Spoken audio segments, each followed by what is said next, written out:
Idaho Falls Pediatrics, proudly supporting kids in our community, and 7 questions with Emmy. Hey guys, welcome back to 7 Questions with Emmy. Today I'm here at location, so excited, by the Igloo, Skittles Igloo. Let's go on in here. Hi Matt! Hey, what's up? We're so excited to be doing this today. Welcome to the Igloo. So cool. Yeah, it's a fun place to be in, but it's cold. Yeah. So enjoy the hot cocoa. But, Let's get started with the questions. okay. Question number 1. How long did it take to make the igloo? This igloo took a very long time.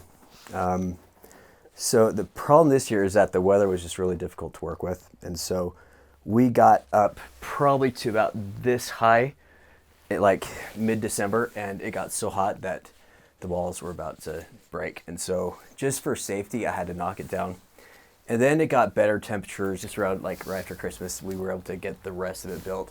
But it took, I want to say, maybe 40 to 50 hours or so.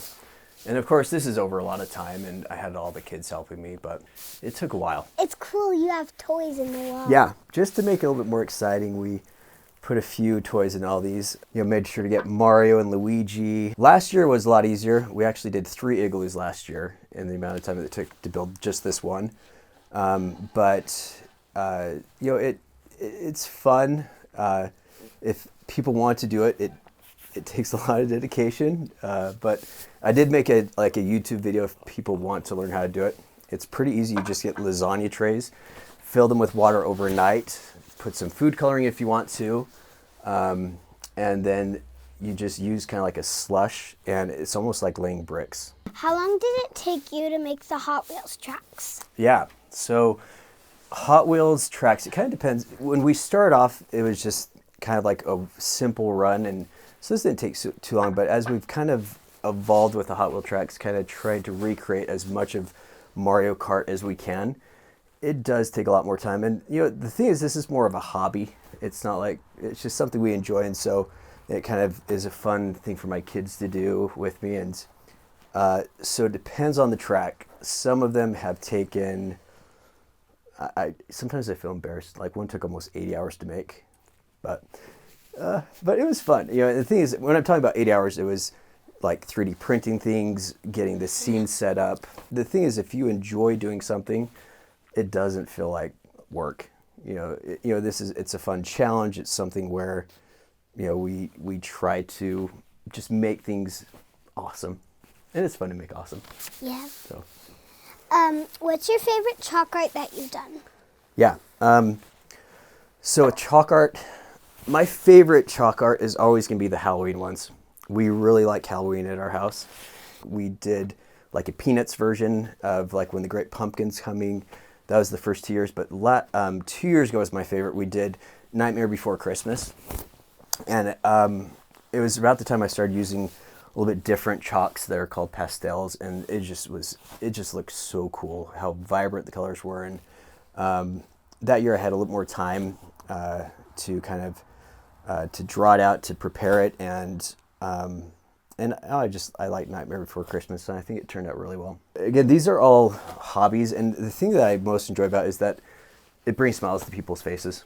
It's fun to make people happy, and as long as it keeps it fun, and every now and then we get some people who leave notes that are just, it really is nice to have people say thank you, or that it brought a smile to their face. Yeah, I liked the one where when it rained, the rainbow was coming down. That one was really cool. Yeah, and that's the fun thing about learning about this. So initially we found that when we did chalk, you'd get this big dust that would form on top of the art. And then when the wind blew, it would kind of like mess everything up. And so that day after I think we had done Rainbow Dash from My Little Ponies. And the sprinklers came on. I'm like, oh no. We ran, and like turns out that when you get the driveway wet and then chalk on it, it makes it look a lot more vibrant, and it kind of like settles in place a little more, and you use a little bit less chalk than you typically would. But that was really fun. So with the rainbow, it just was so beautiful because like it just makes the colors like almost look like paint dripping down. It looks like it was real. Yeah. Yeah, and so that was really fun day. Yeah. What made you want to make the igloo?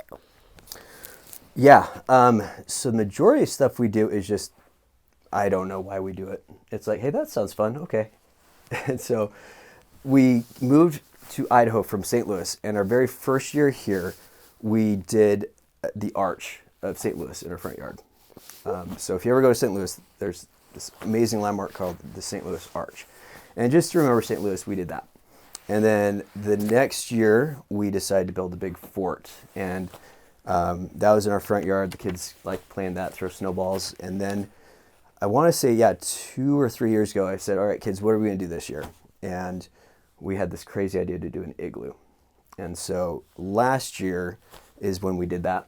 And, I found a few videos online and got a few ideas. And that is kind of how that came about. So the majority of stuff we do, it's like, hey, that sounds fun. Might as well give it a try. What made you want to do the chalk art? It's kind of the same story. After we moved out from St. Louis, so in St. Louis, what we did is we lived in this cul-de-sac, and what I would do is I would draw little lines to basically have the kids ride around with their bikes. And so they would drive by this one place, and that's Mermaid Island, and then they drive by here, and that's Spider and Snake Land, and it was a little fun track. But when we moved out here, we had like buckets of chalk that we just didn't know what to do with it, and so we're like, hey, let's make a big rainbow. And so we did this big rainbow on our driveway, and then we're like, that's kind of fun. So, and I think that was the same time Wonder Woman came out, so we did Wonder Woman after that. Well, you're a really good artist, Matt. Well, I don't know. It's actually pretty easy. So you could draw the igloo. Maybe. Yeah, you could draw the igloo in the summer. Maybe, just to reminisce. Cool. But it's pretty easy. We have 9 squares on our driveway, and all I have to do is just divide those up and then trace it out on there, and it's not too hard. But I have my first year we did a ton. I'm only doing about 2 or 3 a year now because it does take a little more time.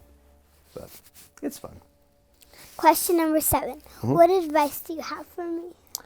What advice do I have for Emmy Eaton? That's a very good question. So I would say make sure to enjoy life. Make sure to always try new things. But with the things you do, make sure you enjoy them. It's important to, I think for our mind to explore, it's important for our mind to learn. And I think one thing that's happening a lot lately is that when we see things that are cool, we push the like button, and that's about all we do. Versus like saying, well, let me try that. Let me give it a shot. And so I think anytime we see something that looks fun or exciting, give it a try. It's fun to try new things. It's difficult. You don't always do a good job the first time or the second time, or who knows how many times it takes to get to that point. But try new things, but then also enjoy the things you do. Life is meant to be happy. And I think hobbies are a really good way to kind of help bring more happiness and light into your life. Thank you so much for talking with me today, Matt. Okay. Be sure you check out the Allred's YouTube channel, ABC Allred Family. Bye. Hey, see ya. Idaho Falls Pediatrics, proudly supporting kids in our community and 7 questions with Emmy.